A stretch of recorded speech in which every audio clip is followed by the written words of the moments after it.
5 minutes into not even 5 minutes, 5 seconds in the presentation, the teacher hadn't even finished introducing me. A student raised his hand and said, "What's your brand?" And so I knew he was going to be one of those students that kind of challenges me. Cheeky. And I said, "That's a great question. I'm not going to answer that question because my brand isn't really what I tell you it is. It's what you think it to be. And so let me get through this presentation and I'll ask you what you think my brand is." What if every young athlete thought of themselves as a brand? Today's guest, Amit Chitre, shows why this is so important.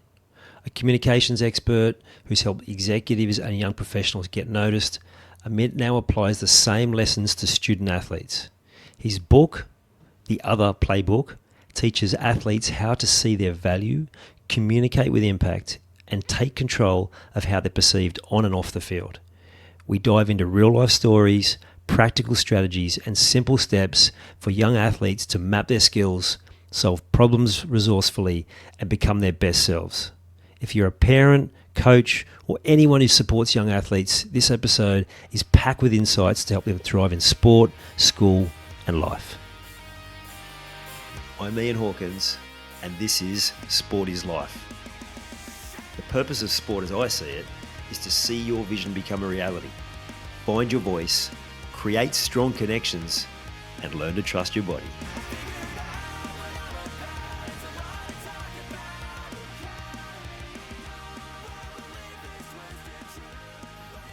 Hi, Amit, how are you? I'm well. How are you? Very well, thank you. I'm looking forward to this one. Anything to do with how we can make lives better for young athletes, I'm a big fan of. So I appreciate your team reaching out to come on. It's a perfect fit. I'm excited to be here. Good man. Now, you must have had your own sporting background. So what sports did you grow up playing? I grew up playing a lot of sports, you name it, basketball, soccer, tennis. I had one of those childhoods where you just went outside and there was always a group of kids in the neighborhood to play sports with. So sports and physical activity was always a really important part of my childhood growing up. And, my wife and I, we have 3 boys and we wanted to make sure that they were all physically active as well. And we've been one of those stereotypical overschedule your kids in sports type families. So all 3 of our boys have been very, very active in sports. Love it. They love it though too, right? Like if you wouldn't keep doing it if they were resisting going. Oh, they absolutely love it. It's a balance too. I mean, they're also very active in school and in community activities, but sports is the big driver. We're a big believer in keeping them in sports because there's so many life lessons that you can learn from sports. It sounds cliche, but it is true. We've seen it from our own kids. They've learned about hard work and teamwork and collaboration, and they've carried that with them. 2 of my 2 older boys are now off in college and they play sports in college, and my youngest is still in high school and very active in school sports. So it's really an important part of our family. Yeah, I love it.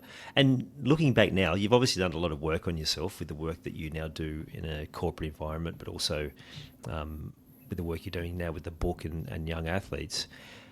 What are some of those lessons you look back on now with hindsight from those young days playing sport that you realise that you did learn and probably could have only learned in that sporting environment?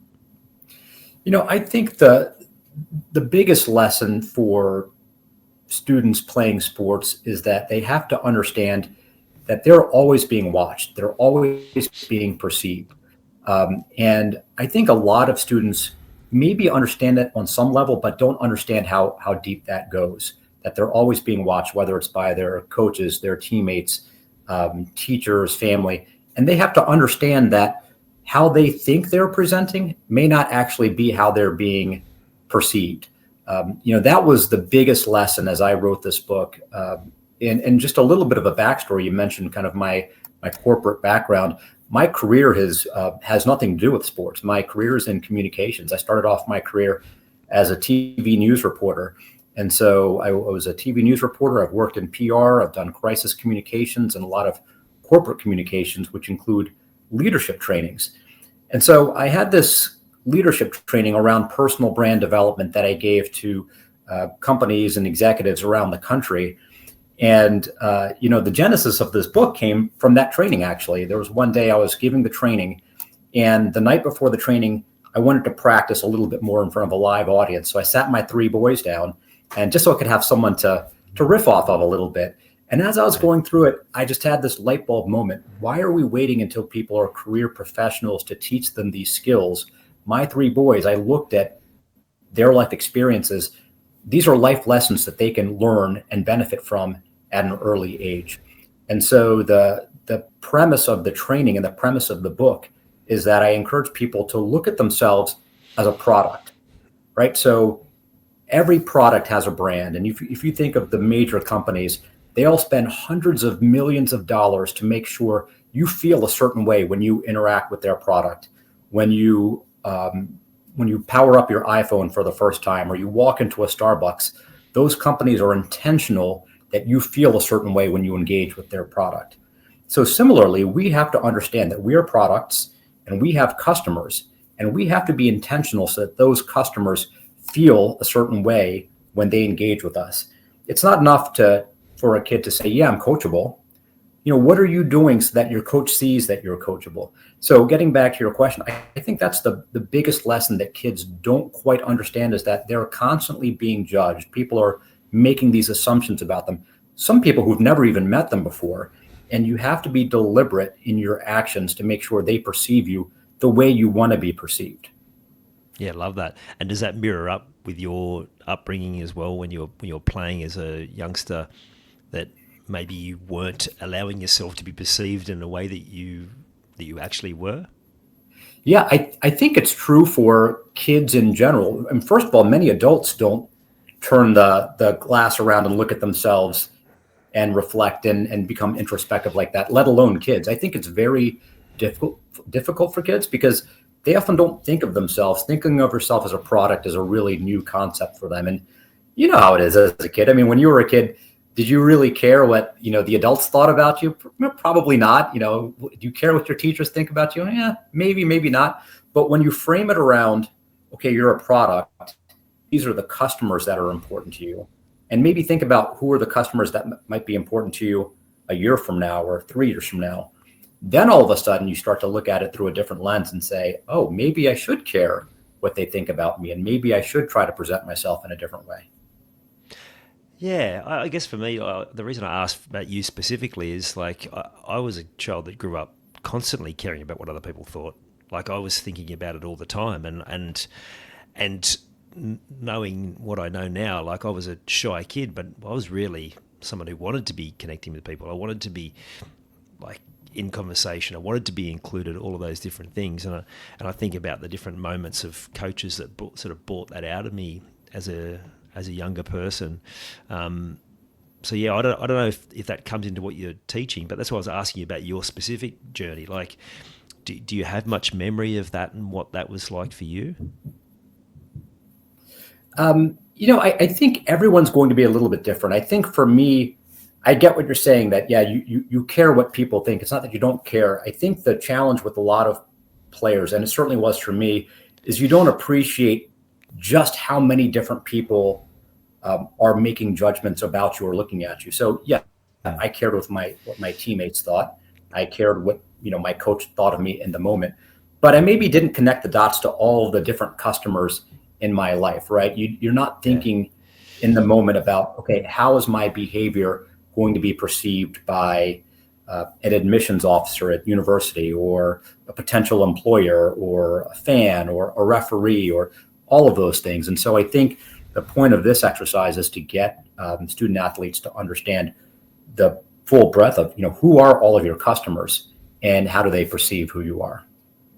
Yeah, love it. And to me, anything that's going to help them be a better version of themselves, like a truer version of themselves, well, then that's going to steer them in the right direction. So, yeah, like to me, it's like for someone like myself, having this sort of map for me would have just been so beneficial and would have simplified things so much more, because I would have had that structure, would have had that roadmap. That whereas, yeah, I was pretty much flying blind. So yeah, I can see how that's hugely beneficial. So can you explain a little bit more now, given we've sort of already dived into the playbook? about that concept of customers? Because I know when I first started learning sales about 15 years ago, it's like, every moment is a sale. You're trying to sell yourself, convince people of something, get them to buy into whatever you're saying. Like, for these young people coming through, yes, they're athletes, but as you say, it applies to all areas of their life. Can you help the listeners understand, whether they're athletes themselves or parents, coaches, that concept from that branding perspective? Absolutely. It is a difficult concept for some athletes to get their head around. But if you think about yourself as a product, think about all the people who you want to engage with and may want to engage with you. And don't just limit it to your sport. So I say start with your sport. And of course, you'll have your teammates, your coaches, assistant coaches. There may be referees. There may be athletic directors, all the people that are associated with your sport. And then you have to look in other aspects of your life as well. In your community, you've got your parents, maybe siblings, community members, could be a church group. If there's a volunteer group or social group you spend time with, those people you interact with, engage with. And then work. If you work, you've got your boss, coworkers, clients, vendors. If you're in school, you've got teachers. So, in every aspect of your life, you have all of these different customers. And once you think about all of those, you realize, boy, the list is pretty big, and you certainly can't please everybody all the time. And so you want to really start to prioritize, like, which customers are most important to you. And maybe you take a few from each of those categories that we talked about. And that's really the first step, because as you think about building your brand, you want to think about, when I put forward the best version of myself, these are the people that are most important to me. So to identify them first is a really important step, because you don't want to let those people down. They're the people that are making judgments about you. Those are the people you want to show the best version of yourself. So, in the book, it's broken up kind of chapter by chapter, and I would talk about the customers. And the book's actually designed as a workbook. So at the end of each chapter, it asks questions, and you literally go in and write your customers. And then there's another step where you can kind of prioritize them. And then you get into your brand values, which we could talk about later, but it's designed as a workbook, so you can fill it out. And as you get to the end, you'll have that plan that we talked about. Yeah, I love it. You mentioned that word judgment a few times now. When you were in those roles in the public view, like you said, newsreader, and a couple other sort of roles in that people-face communication, what was that like? Like, were you aware of judgment? Was it more around the people in your sphere who were like helping you, guide you as you were learning your craft? Or what is this more from you as the parent, that you've seen that as an important thing? It's probably a little bit of both. So I mentioned I started my career as a TV news reporter. So I watch a lot of news, not just to find out what's going on, but I'm always interested in how people present themselves. What they say, what they don't say, how they say it, why they say it. And it's natural, we make judgments of those people we've never met. And so I've been acutely aware of that throughout my career in media and public relations and crisis communications. And certainly as a parent, right? You want to make sure your kids put their best foot forward, and they're behaving, and they're doing what they're supposed to, and are being good people. But one of the exercises I do when I deliver this corporate training, and I go through a version of this book in the book as well, is I show pictures of different companies first, just to demonstrate brand value. And I ask people, what do you feel when you see this logo? And it could be anything from Amazon to Apple, and anything in between. It doesn't have to be technology. It could be food. It could be fashion. And people have all kinds of comments based on their experience with that company. Maybe they had a great experience, maybe they had a bad experience, but they talk about whatever they feel based on what they see. And that's how the brand resonates with them. And then we try the same exercise with people. I say, just as companies have brand value, let's do the same exercise with people. So I show famous pictures of famous people and say, well, what do you feel when you see, you know, whoever it is, Tiger Woods, or it could be someone from sports or music, and you'll get all kinds of varying opinions and people feel very strongly about it. And I'll say, well, hang on a second. How many of you have met Tiger Woods?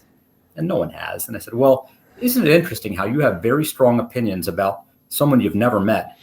Well, people you've never met will have strong opinions about you as well. And so that then the wheels start turning. People start to realize, oh, you know, I make judgments about people all the time. And so maybe people are making judgments about me. And then once they get to that stage and they start thinking about who their customers are, we start to connect the dots, right? Of, okay, if you know that people are making judgments about you, who are the people that are most important that you want to show the best version of yourself? I love that. I love how you use that word feel. Like how do you want the people who come in contact with you to feel? Like I imagine again that's something if you're looking at about being front camera faced, that must come into it, right? You want to create that rapport with the audience. You want them to have a certain experience by them watching what you are doing and what you're presenting. Yeah, and I think that's it's such. genuine too. It's you know, one of the conversations I often have with people is, well, isn't it cynical? I mean, they're kids, they're student athletes, they're not products. Don't you want them to be authentic? And I say, well, absolutely, we want them to be authentic, but you know, I think it's naive to think that they're not being watched and they're not being judged or evaluated in some way. And so when I say feel, like it absolutely is authentic. How do you want your coach to feel when you walk into the room? How do you want your teammates to feel? You know, there are all kinds of leadership quotes about people won't remember what you say or what you do. I think it's a Maya Angelou quote. People Yeah. remember how you make them feel. And so you have to ask yourself that question. How do you want people to feel about you? 100%. And if you can lead with that, then that's going to take you a long, long way. And I think that's not, I know that's such a great skill for all people to have, but particularly if we can get them when they're young, when they can really grasp the concept and make it become an habitual thing that they actually becomes part of their makeup. And I'm sure you've found this working in different areas, some people just get this naturally, right? Some people just can do this, and maybe even some people listening are like, "Oh, that's pretty obvious." But there's a fairly large percentage of the population that just doesn't come naturally, and they need a guidebook, right? Yeah, there are two sides of it. So you're right. Some people will go through this and say, well, yeah, this is, you know, I already do these things. But when you put it down and see the full scope of it, I think it helps you kind of stay organized and it helps you stay on the right track to say, oh, this is why people see that I'm a great writer, or this is why people say I'm a leader, because I'm doing these things to back it up. And so I need to be doing more of those things. Other people, they either don't get it or there's a significant disconnect between what they feel their brand is and how it's actually being perceived. And I can give you countless stories of just watching my kids go through youth sports. You know, one of my boys he played soccer in college, and he played at a very competitive level growing up. And on one of his teams, they had a player who was a really good scorer. He was a great offensive player. And they were playing a match where they were absolutely demolishing the other team. It wasn't good for anyone. We were up like 7-8-0. And so the coach said, okay, no more shots on goal. We know you can score. We want you to work on other things, play from behind, you know, let's connect passes, this and that. For some strange reason, this one player who is a really good scorer just didn't happen to get a goal that game. Everyone else did, and he didn't. And after the coach gave that directive, everyone else was playing from the back. He had to get his goal. He still got the ball, went up, dribbled, and shot and scored to put us up 9-0. And after he scored, he just did the fist pump celebration. And everyone on the team looked at him like, what are you doing? And so in his mind, I really believe he felt like he was being a leader because I score goals. That's what I do. But there was this disconnect between what he felt he was and how he was being perceived, because in that moment, his team certainly didn't feel like he was a leader, and his coach absolutely didn't feel that way. And interestingly enough, a couple of years later, even though he was a good offensive player, he wasn't on the team. And, you know, I'm not in the coach's head of why, but I really strongly feel it wasn't because of talent. right? I mean, the kid could score, but there's so many other reasons. And, that's just one of so many stories of where kids don't realize how they're being perceived. So that's why this is such a great exercise to go through. Yeah, I'm interested to hear your thoughts on this. To me, this what you've created here with this book would go so well with training for the athlete, for the parents, because when you tell stories like that, my brain straight away goes to, well, that's like there's an override switch there that's happened. It's like that's a childhood pattern potentially to please a parent, or like it's almost like he's taken out of, like, the words that have been spoken about what's happening is almost irrelevant because there's another sort of overriding pattern at a subconscious level that's taken over. I don't know what your thoughts on what you're going to create here, but I could see it being such a, not just a tool for people to use, but to have all this training and facilitation that could go with it. Yeah. I mean, it's funny you mentioned that. In that particular story, there was a parent issue where he was always yelling at his kid to score. And it made the other parents a bit uncomfortable as well. So I think you're absolutely right. But I do feel, I've taken this book to high schools and colleges, universities, to talk to coaches about, if you want to build culture and want to build leadership in your team, this is a great exercise to do. What I've also found is parents come to me and say, we've really enjoyed going through this book with our kids. We've learned so much about our kids. And, it's interesting. I told you when we started that I walked my kids through a presentation. That was the idea behind the book. I've also had them read the book and go through the exercises themselves. And it's been very fun and interesting, like, to have them pause and think about themselves and, okay, what is it that I want to stand for? These are the things that are important to me. These are the customers that are important to me. These are the behaviors that will resonate. It's been a fun journey for me as a parent to watch my kid go through it and to go through it with my kids. Love it. Yeah, and I think that's one of the great gifts of working on yourself is how much you can then pass on, as you've just described then, whether it's because you've written your own book or just from passing on those different learnings and giving them a window into what's possible. I think about, like, all the things I didn't learn because just wasn't exposed to those sorts of things. What a great gift for your boys.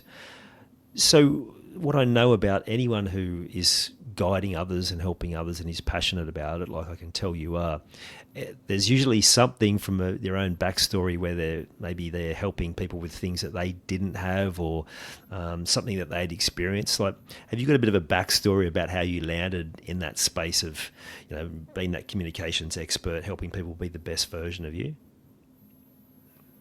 Boy, the backstory.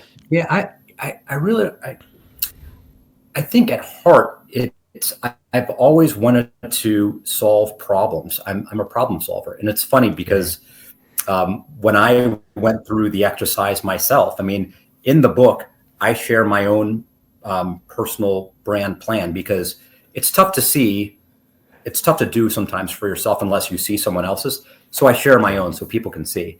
And one of my brand attributes is resourceful problem solver. I like to solve problems. It's always been in my nature. I like to play puzzles and games and do things like that. I think that's what kind of guided my career. I do a lot of crisis communications, which is problem solving.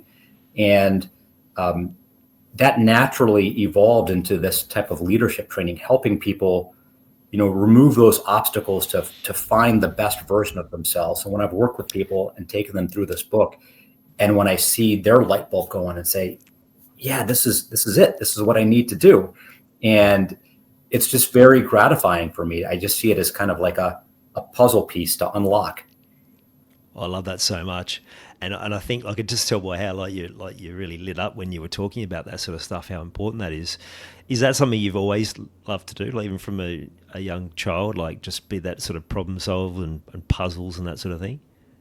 Yeah, for as long as I can remember, I've always liked puzzles and problem solving and those types of things. And it's funny because part of creating your own brand action plan is not only identifying those attributes, but then what are the behaviors that drive those brand attributes? And so I mentioned that one of my brand attributes is resourceful problem solver.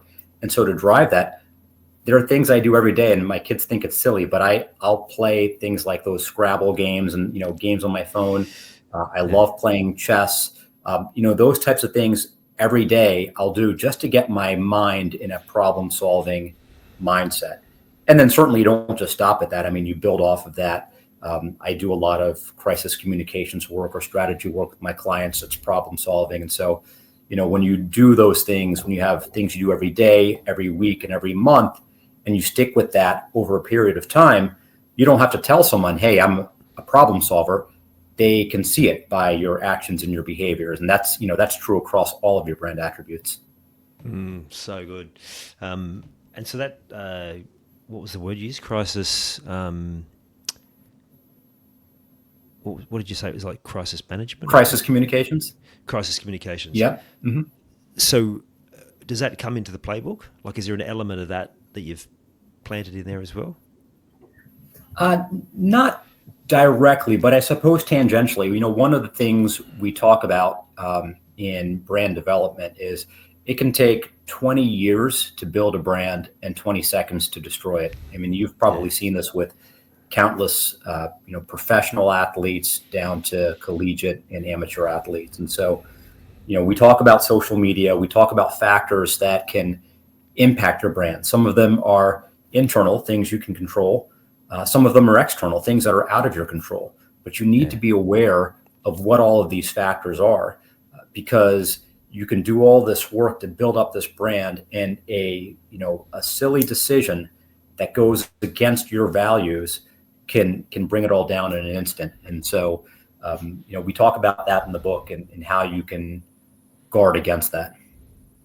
Yeah, I love that. And with anything, you can focus solely on all the things that could go wrong, or you can go, well, here's what might go wrong, but here's how we put the things in place. And it sounds like the playbook does exactly that. Here's, if you can, I love that you said values, because to me that would drive so much of any of this. Is that right? Like getting them clear on what their values are and who they are. Right. And it goes back to your behavior. I mean, your behavior drives your values and your brand. So it's not just what you say you're going to do. It's what you actually do. And I always tell the sandcastle story about brand building. So I say building a brand is like building a sandcastle. You could spend a lot of time and energy and effort to build this beautiful sandcastle on the beach, and then you can stand back and just admire it. But these waves of influence are constantly coming against your sandcastle. And if you do nothing, it will wash it away and erode it. But if you do a little bit, if you fortify a little bit here and fortify a little bit here, you've got those daily, weekly, monthly behaviors, you can protect your brand. And, that's what you really need to do.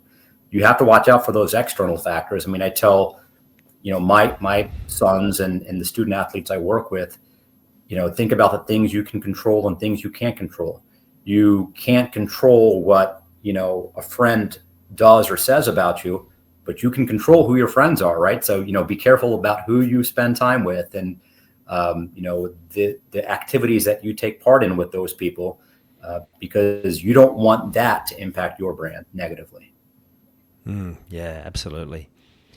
So without giving away the whole book, can you talk us through sort of the step by step, like what are the things that they need to get in place first when they're building their own personal brand? Yeah, the first thing the book does is really kind of explain what brand value means. I mean, we in marketing and communications throw around the word pretty regularly, but the book kind of details exactly what it means and what we're talking about.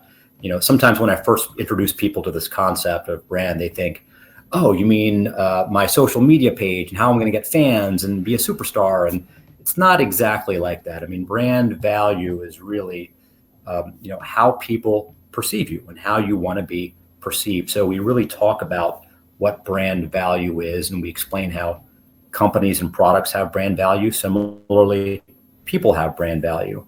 And so you want to think about what are the things that you want to stand for. If you can design, Ian, if you can design the best Ian you can think of, what are the characteristics and traits you would want that Ian to have? And so you think about that. You think about the customers you want that Ian to resonate with, right? How would they view this version of Ian? And once you really hone in on those brand attributes, then you think of the behaviors that drive toward those brand attributes. And that is kind of loosely how you create the plan. And if you follow those behaviors over the course of, every day I'm going to do this, every week I'm going to do this, every month I'm going to do this, over a period of time, again, I don't have to tell people, I'm a problem solver, or I'm an expert communicator, or I'm this. They'll see it from my behavior. And I'll give you another great example. I was giving this training to students at a local school, and 5 minutes into not even 5 minutes, 5 seconds in the presentation, the teacher hadn't even finished introducing me. A student raised his hand and said, "What's your brand?" And so I knew he was going to be one of the students that kind of challenges me. Cheeky. And I said, "That's a great question. I'm not going to answer that question because my brand isn't really what I tell you it is. It's what you think it to be. And so let me get through this presentation and I'll ask you what you think my brand is." And he said, "Okay, fair enough." And then, after the presentation, he kind of said, "Well, I think this, this, and this." And I said, "Okay, well, here's the brand I'm trying to project." And, they didn't exactly line up because he only knew me for 30 minutes by that point, but it wasn't bad. But again, to the point, it's not what you say it is, it's what people perceive it to be. Yeah, absolutely. And again, what a great message for those youngsters to learn, because as you said, they're bombarded with this concept of social media and followers. And when I'm doing work in schools, I often get that question, how many followers? And it's like, well, it's not about how many followers. It's followers. Right. It's like about anything. It's the value.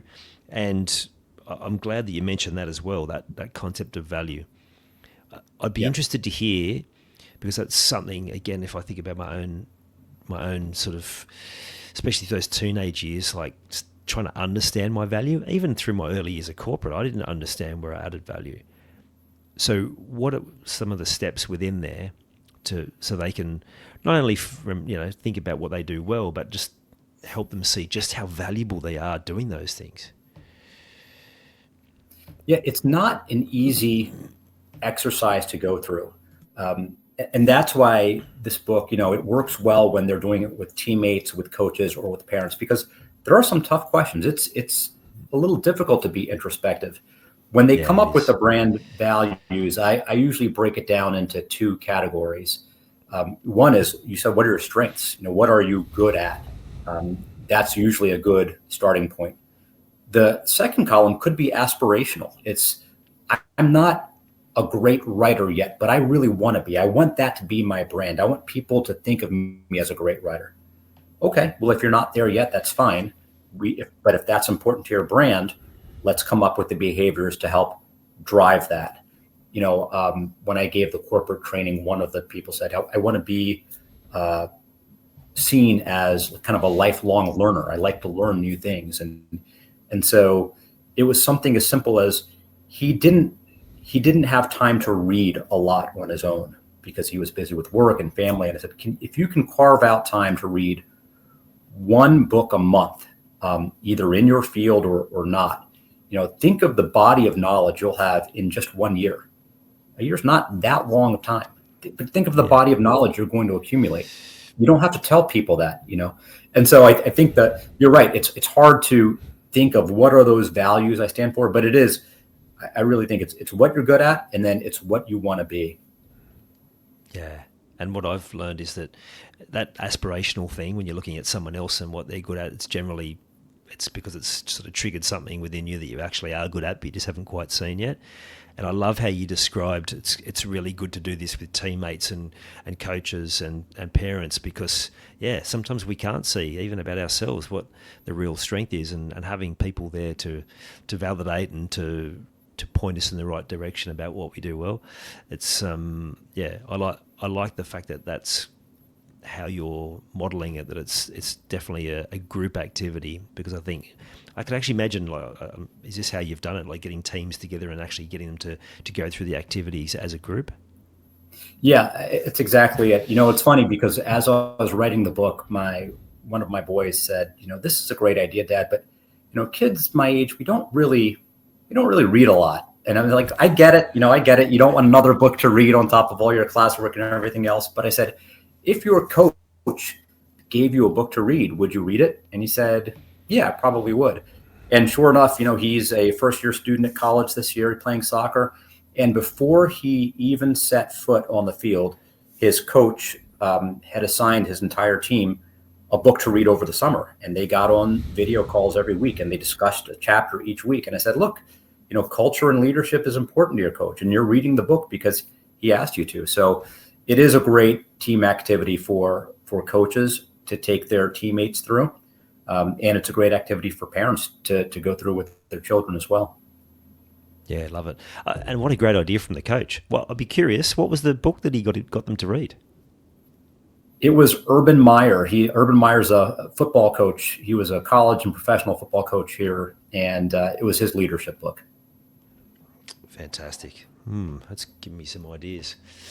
I also want to loop back to something you said a moment ago, where you talked about, we were talking about, how do you define those brand values? And you talked about role modeling, like find someone you admire and maybe model that. I think that's a great idea, especially for teenagers, because it's difficult to see it within yourself. But if you see a player or a teammate that you're like, wow, they really get it, or I really like that about them, hone in on that. What is that it that you admire about them? And, you can certainly copy that or emulate that and figure out a way to make that part of your own. And so I encourage my boys to do that all the time. Keep your eyes open. And, if there's something with a teammate or a coach that you really like or admire, first acknowledge it. You can tell them, hey, I really appreciate how you do this. And then think about ways you can own that. At the same time, you should always keep your eyes open. You can learn just as much from bad teammates as you can from good ones. If you have a teammate that's doing something that you think, I'm not sure, it's funny. I chuckle because my kids and I will watch tennis, and they are big Nick Kyrgios fans who I really, he's fun to watch, but I don't appreciate him the way my boys do. And they think he's funny, this and that. And I think, well, okay, I get it. As a fan, you might like him. If I'm a sponsor paying a lot of money and he's acting like that, I'm not sure that I would feel the same way, and so I always get them to think about the good and the bad. When you watch someone, what are the good attributes and maybe not so good that you can learn from both? Really interesting that they're fans. So in Australia, we like our sports people humble and not too cocky and all of the things that Nick is the opposite of. Right. And so he has definitely challenged people, but a lot of young people do like him. And interesting that would be the case in the US, where maybe the culture is a little bit different. But I've heard him interviewed on podcasts and being particularly humble and being quite thoughtful and considerate, all of those things that his sort of personal persona is very different. Yes. He's almost like a pin-up boy for your book. It's like, yes, maybe he's happy to be perceived that way. But I've always thought, like, I'd love to get a hold of him for 6 months and just find out like what makes him tick, and not to solve his problems, but to go, okay, well, why do you present this way? Why are you reacting that way? And are you happy about it? Would you like to do things differently? Fascinating. He's a fascinating case study. He is absolutely fascinating, because you're right. In his one-on-one interviews, he can be quite insightful, quite thoughtful, and even introspective. But then his behavior on the court is completely different than that. And so, I'm not sure exactly what goes on there. One of the things we talk about in the book is, again, you can't just say, I want to be perceived as this. You have to do it, and you have to do it consistently. And that consistency is key to maintaining that brand. Being someone as a younger man, being guilty of that, like how I carried on the football field, I know sometimes, it's like I talked about before, it's an override button.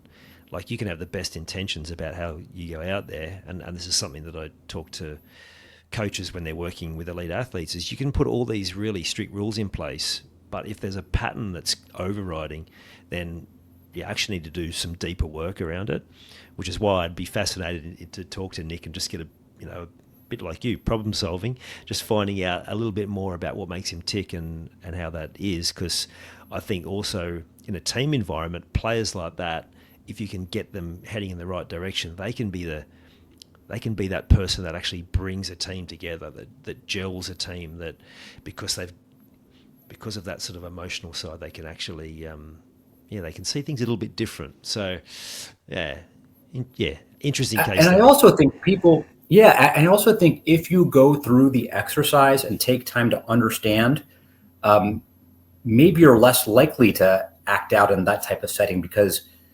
again, you're thinking about this is what I want to stand for, and you're mapping out the steps, and maybe when you're in the moment, something will kick in and say, wait a second, that's not who I want to be. That's not who I said I was going to be. Yep. That's not the best version of myself.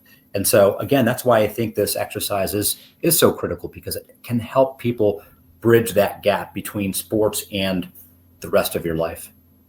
Absolutely, and when you have clarity about where you're wanting to head, the solutions tend to turn up as well, right? So Right. that was definitely the case for me. It's like, oh, this is how I want to be. Like when I was doing my, well, not playbook, but mine was more a life playbook. And again, this sort of something that I talk about a lot in here is your own game plan is getting clear. Because when you're clear, it's amazing.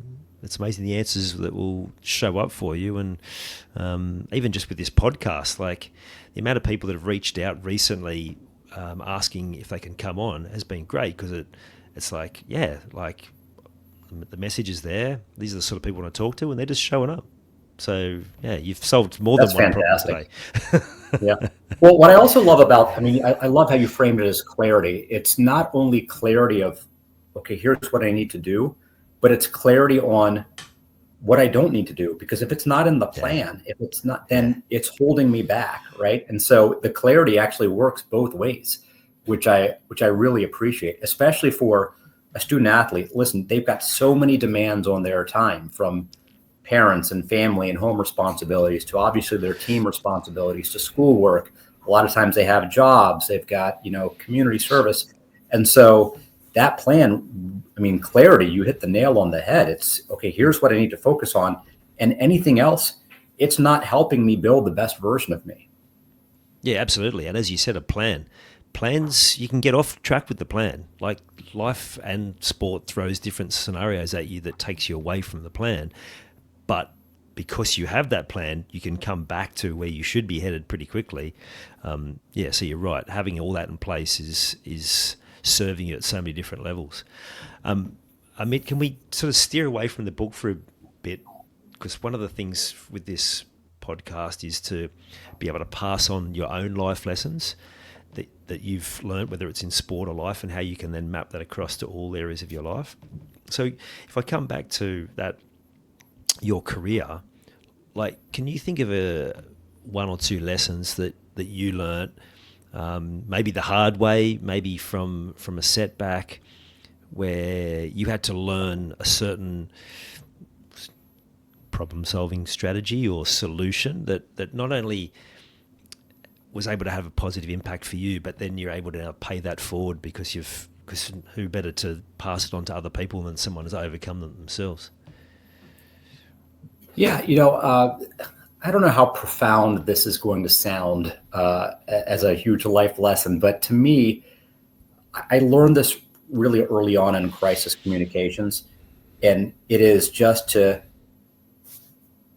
calm your mind and take a breath before you jump in to react. And it's amazing. I work with a lot of companies and helping them navigate through sticky situations. And I always hear the feedback like, you're so calm, you don't get rattled. And, maybe some of that comes from my background of doing live television news. But I think a lot of it is when you're calm, you just make better decisions.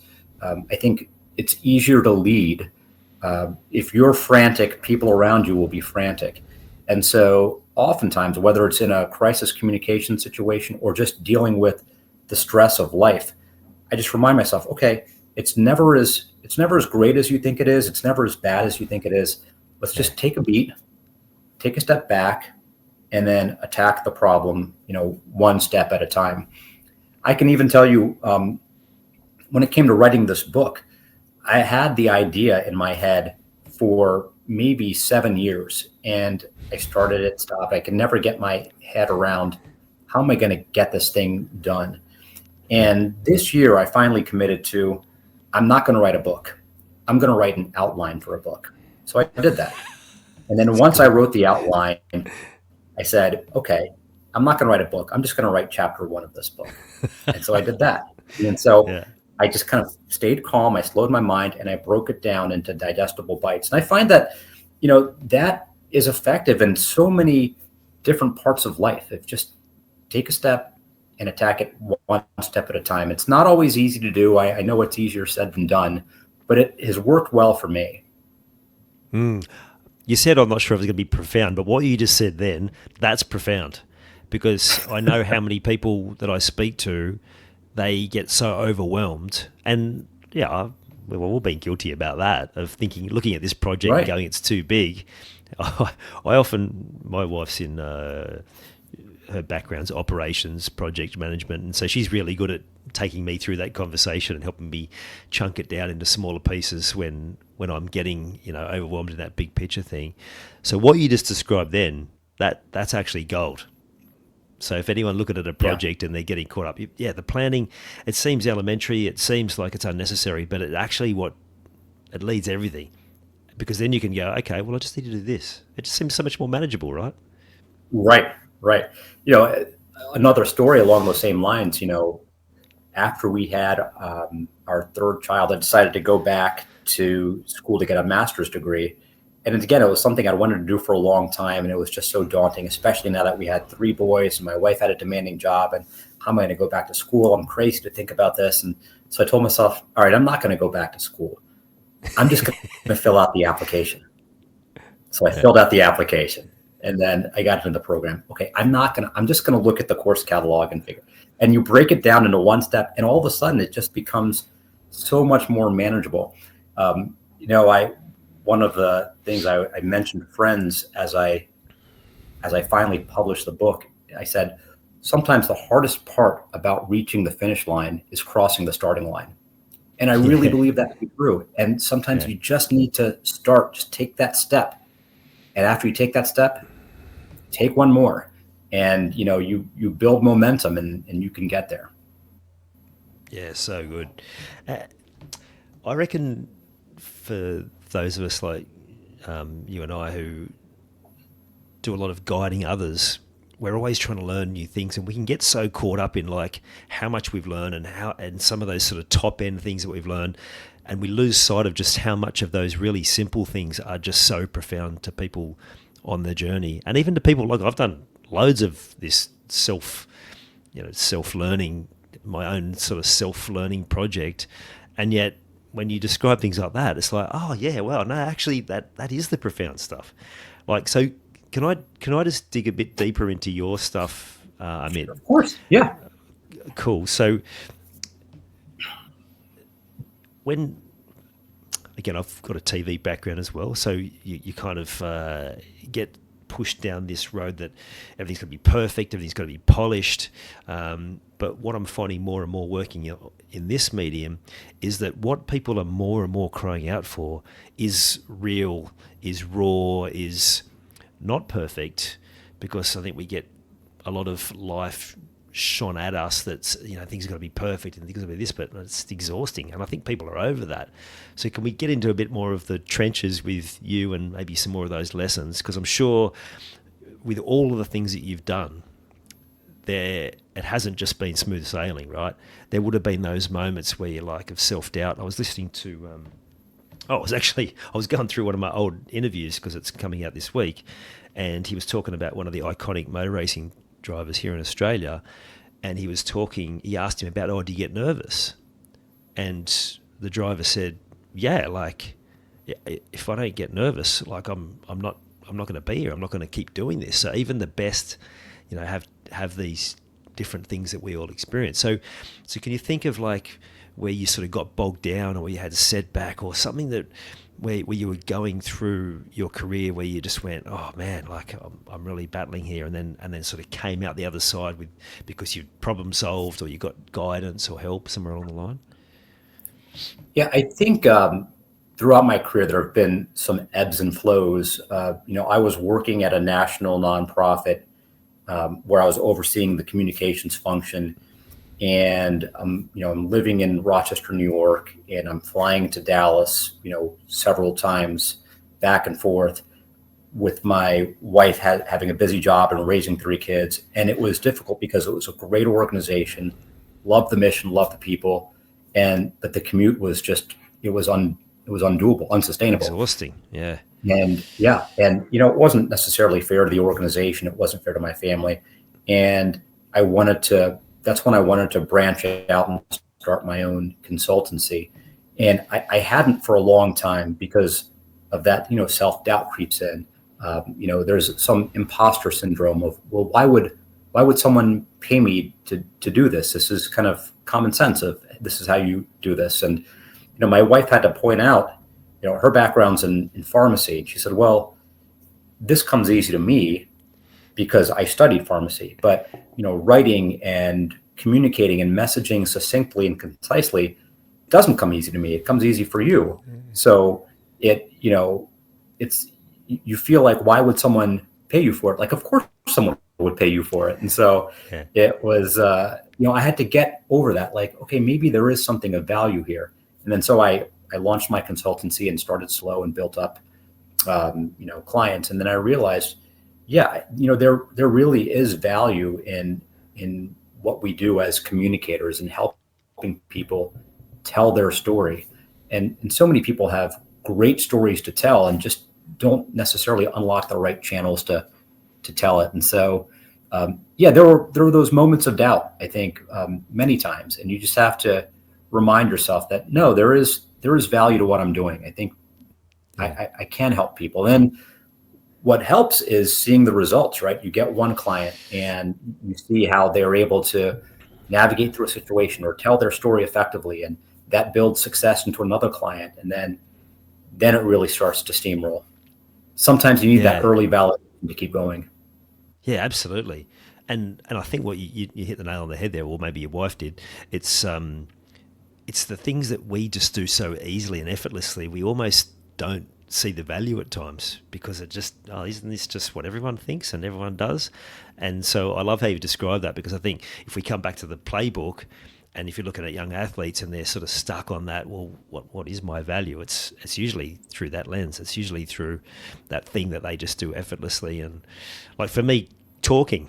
School says talking is not necessarily a great thing in day to day, even in corporate. Like, your value is how much time you're working, how hard you're working in front of a screen. And it wasn't until I started like learning about profile and personality and all these different things and going, oh no, actually there's actually value in me just having conversations. Oh cool, that actually changes everything.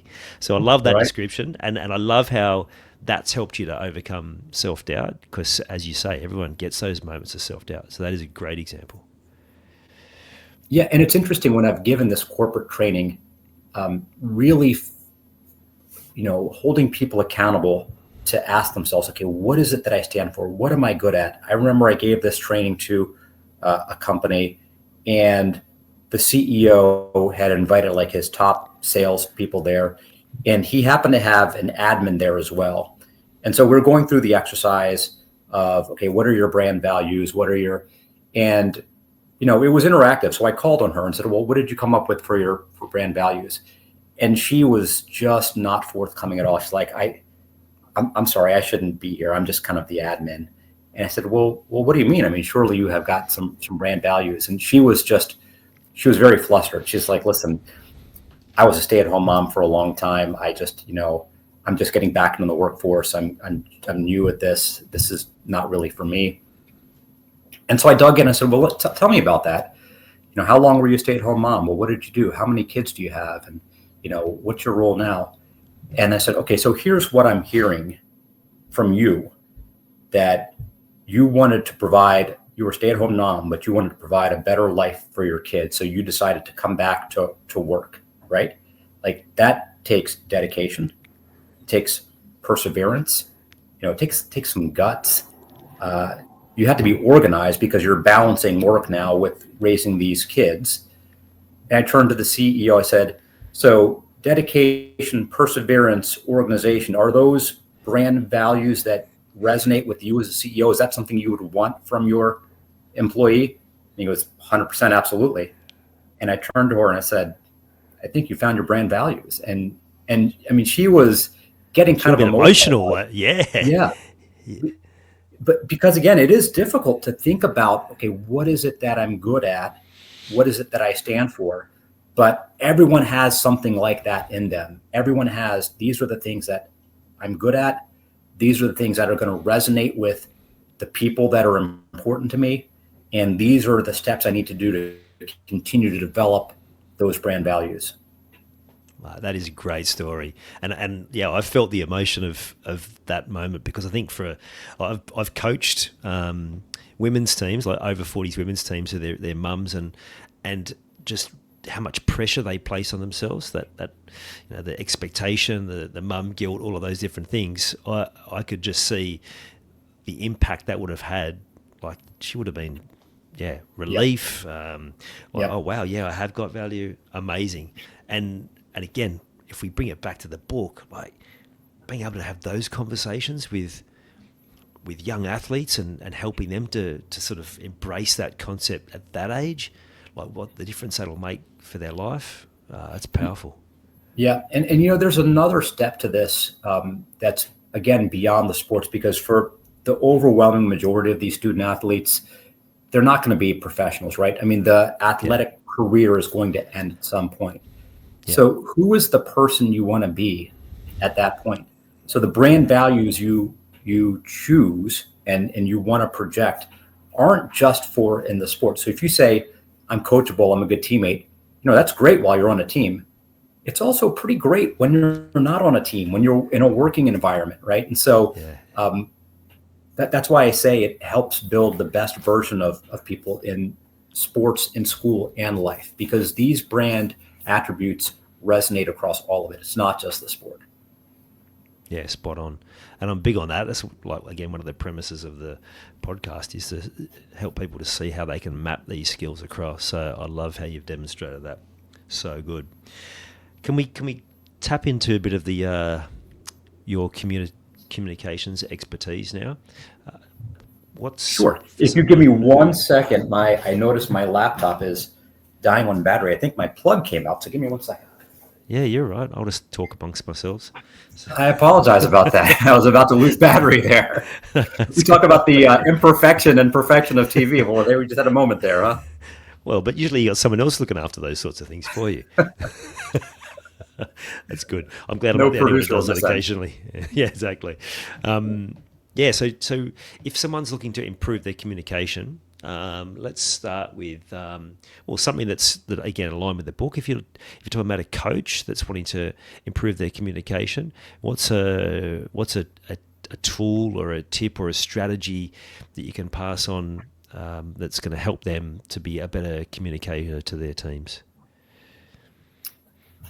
Boy, so I do a number of different, media trainings and communications trainings, and it a lot of times when I start them, the client always says, "Well, just tell me what I need to say. What do I need to say?" And I always try to back them up. Like, before you think about what you want to say or how you want to say it, the first question you need to ask yourself is, who are you saying it to?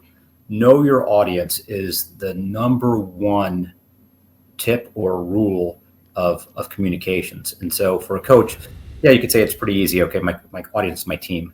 All right, well, let's dig into that a little bit more. Like, how many are first years? How many are second years? How many are seniors?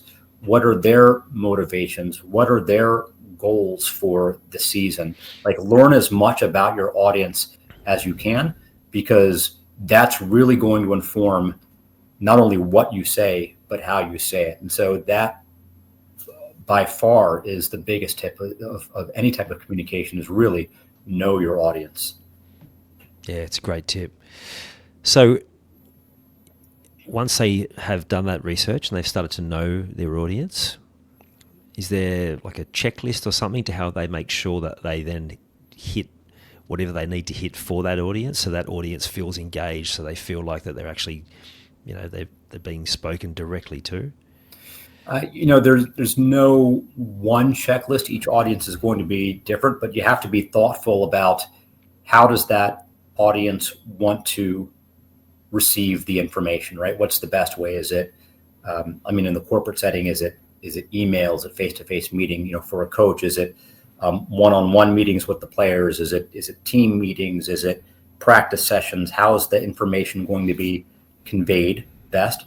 When I talk about communications, it's the rule of the 5 rights, right? You have to have the right message delivered by the right person at the right time, through the right channel, to the right audience, right? So you start with the audience. That's the most important, but right person, right message, right time, right channel, right audience.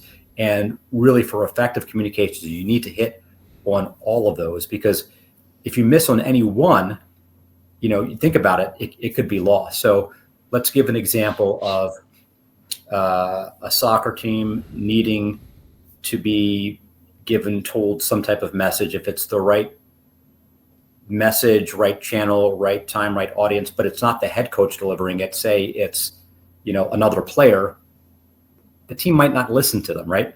So you can go through that example and remove any of those variables. You really need to have all 5 of those to have effective communications delivery. Yeah, great example, and I love that it's got those 5 points for people to remember as well. Amit, before we finish, is there anything else you want to share from the book or about the book, or anything else that you want to share before we wrap it up? Well, thank you for the opportunity to talk about this. This has really been a passion project of mine, having 3 boys go through sports throughout their high school and now college careers, and watching their experiences, not only theirs, but their teammates, both good and bad, of, things they do and how they're being watched and judged by different people. I just thought it was really important to take my experiences in business and leadership in corporate America and translate those lessons into this book. And I really try to keep in mind the audience of high school and college athletes. It's a simple read. I use stories of everyday sports to demonstrate a lesson. Each chapter is a specific lesson where they can do an exercise at the end. And so it's designed as a workbook that you go through. And if you follow through the workbook, by the time you get through, you'll have your own personalized plan that you can follow to build the best version of yourself. And so it's a great activity for a team to do together. If a coach wants to build stronger culture and leadership in his team, they can take their team through this activity. It's a great activity for parents to go through with their kids as well. I found it really eye-opening. It sparked some great discussions about who do you want to be as a person, and to just stop and listen to your kids think about that and talk about that has been really gratifying. And so, again, I appreciate the opportunity to talk about it. It's just something I feel really passionately about, that if you are deliberate about thinking about what it is you want to stand for and taking steps to drive that, you just open up so many opportunities for yourself in sports and school and in life. So good. And I appreciate you coming on, sharing so openly, sharing your wisdom and expertise. It's been a great chat. I've really enjoyed it. Thank you. Me too. Thank you, Ian. Now, quickly, before we finish, where can people find your book? We'll make sure we get the link in the show notes. Oh, thank you. theotherplaybook.pro, Pro, theotherplaybook.pro. Yep. And they, you can buy it on your site. They probably get it on Amazon as well, I imagine. Yep. There's a link to Amazon, and it just recently got certified by Amazon as a bestseller. So I'm pretty excited about that, and just want to get the word out to as many people as we can. Fantastic. Well, again, thanks for coming on, Amit. I appreciate it. Thank you. From my conversation with Amit, the big takeaways are clear. Young athletes are more than just their performance. They're a brand, and recognizing their value can completely change how they show up. Understanding how others perceive them, mapping their skills across sport, school, and life, and developing strong communication all help them become resourceful problem solvers and more confident in their decisions. Parents, coaches, and mentors play a key role in guiding athletes to see and own this value, giving them the tools to thrive, not just in sport, but in life. Check out Amit's book, and if you want to put these lessons into action, check out my game plan training to help guide young athletes on their journey. And if you enjoy this episode, Make sure to subscribe and share it with anyone who works with or supports young athletes. You never know who might need to hear this today. You've taken the time to listen to this whole episode. Now it's time to take action. Commit to one thing you've learned today and make it happen. And to avoid any obstructions, join the Sport is Life movement by clicking on the link in the show notes.